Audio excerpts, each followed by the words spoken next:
안녕하세요. 주님 안에서 평안하시기 바랍니다. 영등포교회 윤길중 목사입니다. 복음을 전할 때마다 전도가 잘 되는 것은 아닙니다. 어떤 때는 거절당할 것을 각오해야 합니다. 교회 근처에서 노방 전도하는 날에 연세 드신 권사님들이 열심히 전도용품을 나눠주며 전도하는 모습이 참으로 귀합니다. 눈이 오나 비가 오나 전도를 사명으로 여기며 한 주도 안 빠지고 정한 날에 섬김을 다하고 계시는 분들이 있습니다. 전도 물품을 나눠줄 때마다 다 호의적이지만은 않습니다. 그러니 타국, 타 문화권에서 순교와 멸시를 각오하고 복음 전파의 사명을 감당하는 선교사님들은 얼마나 더 고충이 많으시겠습니까?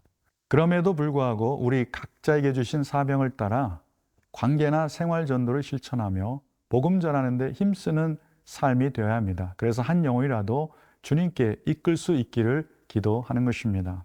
오늘의 말씀은 계시록 11장 1절로 14절까지의 말씀입니다. 하나님의 말씀을 경청하시겠습니다. 요한계시록 11장 1절에서 14절 말씀입니다. 또 내게 지팡이 같은 갈대를 주며 말하기를 일어나서 하나님의 성전과 제단과 그 안에서 경배하는 자들을 측량하되 성전 바깥마당은 측량하지 말고 그냥 두라. 이것은 이방인에게 주었은즉 그들이 거룩한 성을 42달 동안 짓밟으리라. 내가 나의 두 증인에게 권세를 주리니 그들이 굵은 베옷을 입고 1260일을 예언하리라. 그들은 이 땅에 주 앞에 서 있는 두 감람나무와 두 촛대니 만일 누구든지 그들을 해하고자 하면 그들의 입에서 불이 나와서 그들의 원수를 삼켜버릴 것이요 누구든지 그들을 해하고자 하면 반드시 그와 같이 죽임을 당하리라. 그들이 권능을 가지고 하늘을 닫아 그 예언을 하는 날 동안 비가 오지 못하게 하고 또 권능을 가지고 물을 피로 변하게 하고 아무 때든지 원하는 대로 여러 가지 재앙으로 땅을 치리로다. 그들이 그 증언을 마칠 때에 무적행으로부터 올라오는 짐승이 그들과 더불어 전쟁을 일으켜 그들을 이기고 그들을 죽일 터인즉 그들의 시체가 큰 성길에 있으리니 그 성은 영적으로 하면 소돔이라고도 하고 애굽이라고도 하니 곧 그들의 주께서 십자가에 못 박히신 곳이라. 백성들과 족속과 방언과 나라 중에서 사람들이 그 시체를 사흘 반 동안을 보며 무덤에 장사하지 못하게 하리로다. 이 두 선지자가 땅에 사는 자들을 괴롭게 한 거로 땅에 사는 자들이 그들의 죽음을 즐거워하고 기뻐하여 서로 예물을 보내리라 하더라.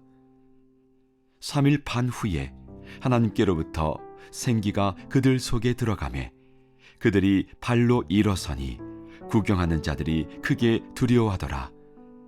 하늘로부터 큰 음성이 있어 이리로 올라오라 함을 그들이 듣고 구름을 타고 하늘로 올라가니 그들의 원수들도 구경하더라. 그때에 큰 지진이 나서 성 10분의 1이 무너지고 지진에 죽은 사람이 7천이라. 그 남은 자들이 두려워하여 영광을 하늘의 하나님께 돌리더라. 둘째 화는 지나갔으나 보라 셋째 화가 속히 이르는도다. 1절에서 4절을 보시면 하나님은 경배하는 자들을 보호하시고 책임지시는 분임을 알 수 있습니다. 요한은 지팡이 같은 갈대로 하나님의 성전과 제단을 측량하고 그 안에서 경배하는 자들의 수를 세는 일을 부여받습니다. 이는 하나님의 보호하시고자 하는 의지를 드러내는 것입니다. 그러나 성전 바깥마당, 즉 이방인의 뜰은 측량하지 말라고 하십니다. 이는 고난받는 교회의 외적인 모습을 상징합니다. 거룩한 성, 즉 도시 전체는 42달 동안 짓밟히게 됩니다. 다니엘의 한때, 두때, 반때와 같은 기간입니다. 즉 3년 반, 42달의 기간입니다. 42달의 기간은 성도들이 고난받는 기간을 상징합니다. 이는 또한 예수님의 초림과 재림 사이의 기간, 또 우리 인생으로 보면 전체 인생 여정을 의미하기도 합니다. 본문에 두 증인이 나옵니다. 이들은 감람나무와 촛대로 비유되기도 합니다. 그들이 굵은 베옷을 입고 1260일을 예언하리라 말씀하십니다. 42달 3년 반의 기간과 같습니다. 두 증인의 사명은 환난의 시기에 복음을 전하는 일입니다. 하나님은 두 증인에게 강력한 권세를 주셔서 복음 전파의 사명을 감당케 하십니다.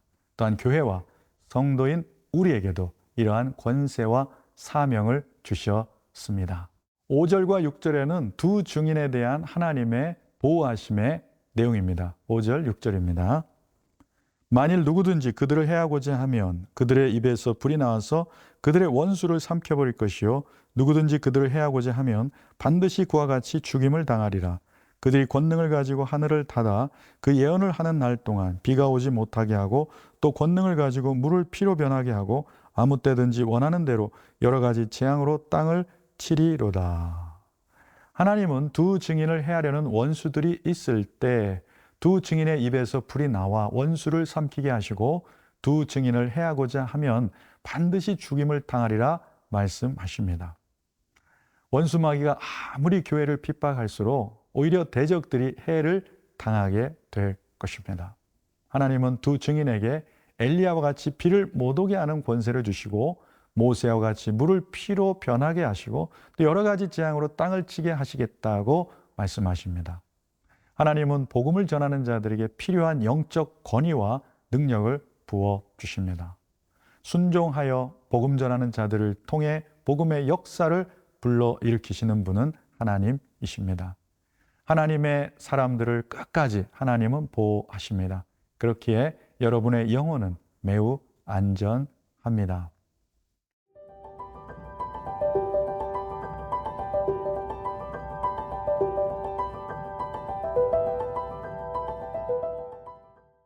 (7절에서) (9절까지는) 안타깝게도 두 증인의 순교에 관한 내용입니다. 두 증인이 증언을 마칠 때 무적행으로부터 올라오는 짐승이 두 증인을 이기고 죽입니다. 안타깝게도 두 증인은 순교합니다. 두 증인의 시체가 큰 성길에 놓여져 있습니다. 그리고 두 증인의 순교당한 시체는 3일 반 동안 무덤에 장사되지 못합니다. 두 증인의 죽음이 놓여진 이 성은 겉으로 보면 화려하게 보이나 영적으로 보면 타락한 소돔과 같고 교만하고 악한 이집트와 같은 반역의 장소입니다. 죽음을 무릅쓰고서 주님이 걸어가신 십자가의 길을 그들이 걸어갔습니다. 그러나 십자가의 길 끝에는 부활하신 주님의 영광에 참여하는 길이 시작될 것입니다. 10절에는 두 증인의 죽음에 대한 반응이 나옵니다. 이 두 선지자가 땅에 사는 자들을 괴롭게 한 거로 땅에 사는 자들이 그들의 죽음을 즐거워하고 기뻐하여 서로 예물을 보내리라 하더라. 세상이 얼마나 악하면 죽음을 보고 즐거워하며 기뻐하고 서로 예물을 보내고 하겠습니까? 예수님의 죽음을 보고도 로마 군병들과 유대 종교 지도자들이 기뻐했습니다. 불의한 세상의 진리를 선포하는 자는 이러한 조롱을 당할 수 있다는 사실을 알게 됩니다.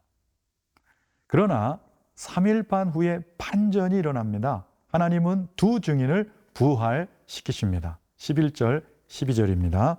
3일 반 후에 하나님께로부터 생기가 그들 속에 들어가매 그들이 발로 일어서니 구경하는 자들이 크게 두려워하더라. 하늘로부터 큰 음성이 있어 이리로 올라오라 함을 그들이 듣고 구름을 타고 하늘로 올라가니 그들의 원수들도 구경하더라. 부활의 대반전입니다.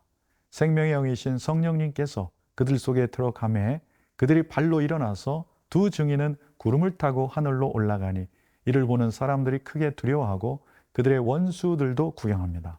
두 증인이 승천한 후에 큰 지진이 나서 성의 10분의 1이 무너지고 지진에 죽은 사람이 7,000명입니다. 예루살렘 당시 인구가 7만 명이니 10분의 1이 죽은 것입니다. 이를 본 사람들이 두려워 하나님께 영광을 돌립니다. 14절에 보시면 이제 둘째 화는 지나갔고 셋째 화가 임할 것입니다. 7번째 나팔 심판이 지체 없이 이를 것입니다. 사랑하는 여러분, 부활이요 생명이신 예수님을 믿는 사람은 죽어도 산다고 말씀하셨습니다. 이 부활의 신앙으로 담대하게 살아가는 하루가 되시길 축원드립니다.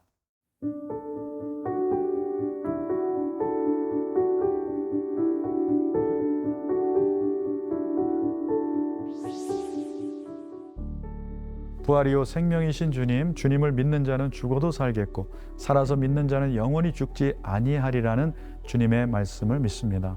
오늘도 이러한 믿음을 가지고 담대하게 살게 하옵소서. 사나 죽으나 우리는 주님의 것입니다. 주님의 뜻대로 사는 하루가 되게 하옵소서. 생명 되신 예수님의 이름으로 기도드립니다. 아멘.